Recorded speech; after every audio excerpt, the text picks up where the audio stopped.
बारामतीमध्ये महिलांना त्यांच्या हक्कासाठी उपोषण करावे लागत आहे। विशेष म्हणजेच आज जागतिक महिला दिन असून याच दिवशी महिलांनी आपला आवाज बुलंद करत उपोषण सुरू केले। प्रशासकीय भवनासमोर रस्त्याच्या कामासंदर्भात हे आंदोलन सुरू असून प्रशासनाने त्वरित निर्णय घ्यावा अशी महिलांची मागणी आहे। बारामती येथील प्रशासकीय भवनांसमोर जागतिक महिला दिनीच जारगरवाडी गावातील महिलांनी उपोषण सुरू केले। त्यांच्या घराकडे येणाऱ्या रस्त्यासाठी शासनाने निधी मंजूर केला असताना शरद पवार यांच्या राष्ट्रवादी काँग्रेस पक्षाच्या पदाधिकाऱ्यांनी तो राजकीय द्वेषातून आणि मानसिक त्रास देण्याच्या हेतूने अडवलाय असा महिलांचा आरोप आहे। त्यामुळे आपल्या हक्काच्या मागणीसाठी त्यांनी प्रशासकीय भवनांसमोर आंदोलन सुरू केले। संबंधित अधिकाऱ्यांनी तातडीने आजच्या रस्त्याचा प्रश्न मार्गी लावावा, अन्यथा आमरण उपोषण सुरू करण्याचा इशारा महिलांनी दिलाय।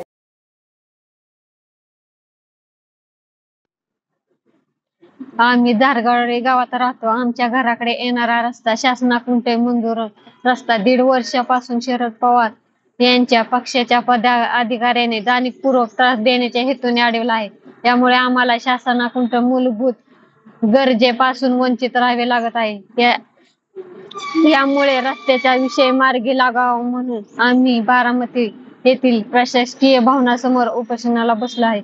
आम्ही पक्का रस्ता व्हावा यासाठी अनेक वेळा उपमुख्यमंत्री अजित पवार, खासदार सुप्रिया सुळे, राज्यसभेच्या खासदार सुमित्रा पवार यांच्याकडे पाठपुरावा केला आहे, मात्र आम्हाला अजूनही देखील न्याय मिळाला।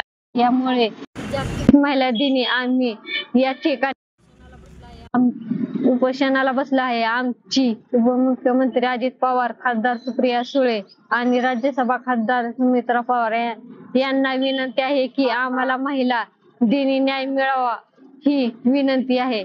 जोपर्यंत न्याय मिळणार नाही। Suraj Devkate, star Maharashtra news, Baramati.